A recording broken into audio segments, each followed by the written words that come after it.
Yo, what's going on guys? Welcome to Bootstrap 3 Lesson 6, and in this video we're going to talk about columns.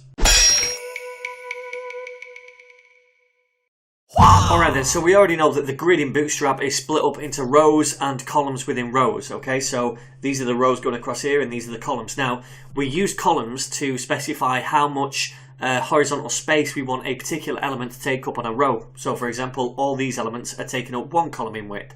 These elements are taking up 4, this one 8, these 6, this 12, etc. So that's why we use these columns. Now, remember, all columns must be within a row. So when we make a row, first of all, within it we have elements, and then we apply column widths to each of those elements. And the way we do that is by using Bootstrap classes.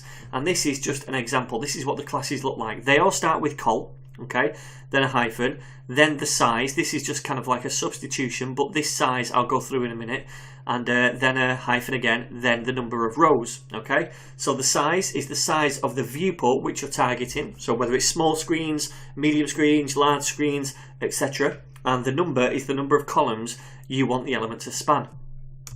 So these are the sizes. If we use XS for the size, then we're saying, hey, we want to target all viewports that are less than 768 pixels in width. If we use SM, then that stands for small, and we say we want to target all viewports which are greater than or equal to 768 pixels. All right. If we use MD, that's all viewports that are greater than or equal to 992 pixels, and if we use LG, that stands for large. That means we're targeting all screens that are equal to or over 1200 pixels, right?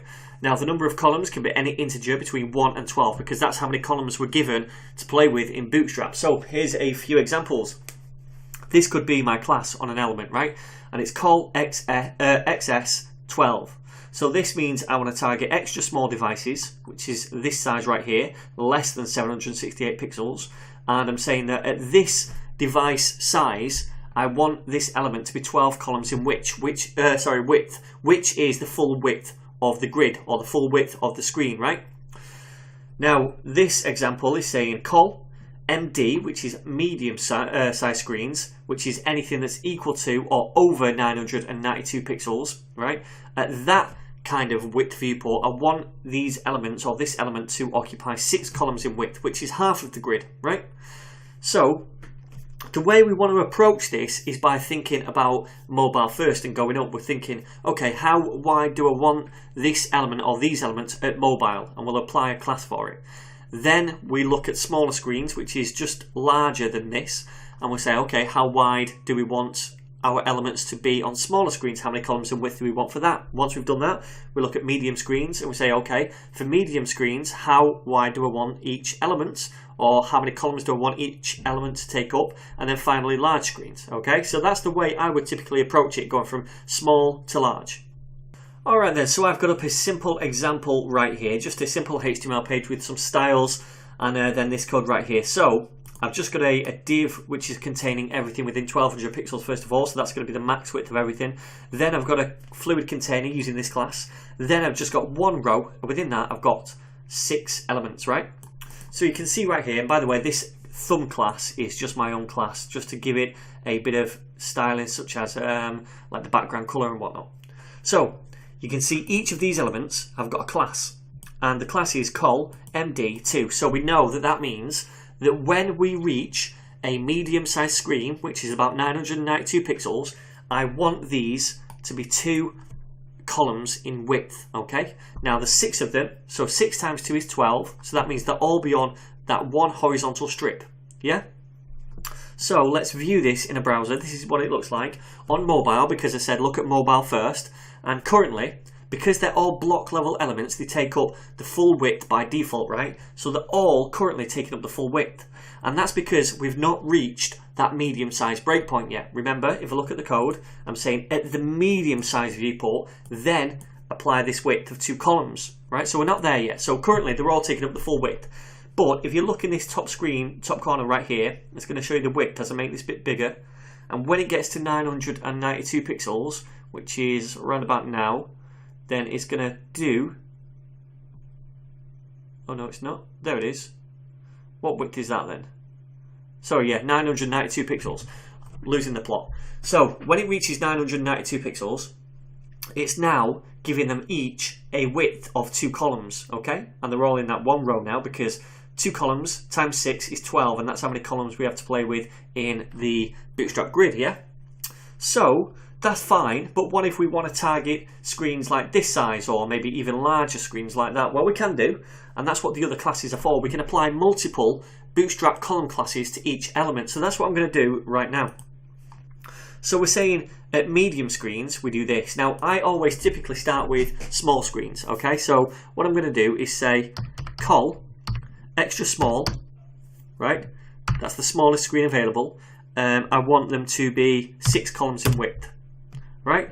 So let's just apply that class to each one. So that basically means when the viewport is extra small, which is less than 768 pixels, if you remember, then I want each element to be 6 columns in width. So that means there'll be 2 in a horizontal strip because 2 6s are 12, right? These all wrap and they go to the next line. So there'll be 3 kind of horizontal strips of 2 elements. And then what we'll do is we'll say col small screens, right? And at small screens, I want these to be 4 columns in width. So let's copy that again and paste it on the other ones right here.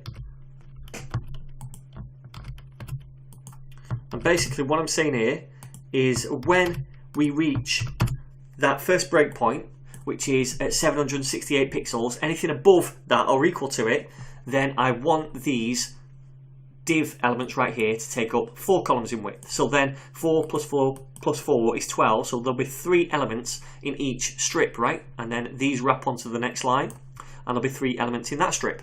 Yeah, makes sense?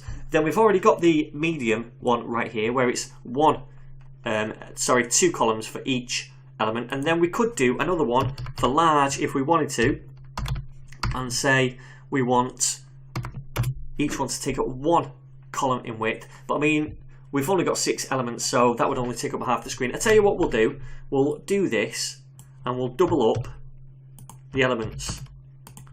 So let me just do this and then I'll explain. Let's just copy these now and paste them down here. So what I'm saying now is when it gets to a large viewport, right, then, which is anything 1200 pixels or over, by the way, then each element takes up 1 column in width, okay? So this is the kind of sequence. It starts from the beginning, 6 columns in width, then 4, then 2, then 1, as the screen or as the viewport gets larger, right? So let's view that now in this browser right here. Let's go back to the beginning because I like to start with the mobiles. And now you can see, because if you look at the code, we have col XS, which is extra small, 6 columns in width. That is what is currently happening, right? 6 columns in width is half of the grid, so each one is taking up half of the grid, 6 columns, right? So if we go a little larger, when we get to the first breakpoint, which is what, 768 pixels, I think. Yep, there we go. Now each element is 4 columns in width. So there's 3 in each strip. So 4, 4, 4 is 12, right? Because that's this breakpoint right here. Now when we get to the next one, which is 992, there we go. Each one is 2 columns in width. And then when we get to the next one, which is 1200 pixels, there we go. Each one is 1 column in width. All right. So that is how we assign widths or column widths to the elements using. It wants to translate the page there. I'm not sure why. That's how we use the Bootstrap column classes to kind of divide our content within rows. Okay. It might be a little bit confusing at first, but once you've had to play around with this a little bit, it is simple. And I've had to do no CSS whatsoever here, guys. I'm just applying a few simple classes to these elements, and then Bootstrap is doing all the heavy lifting for me, and it's making this responsive. So, if you have any questions whatsoever, feel free to leave a comment down below. Otherwise, guys, don't forget to share, subscribe, and like, and I'll see you in the next video.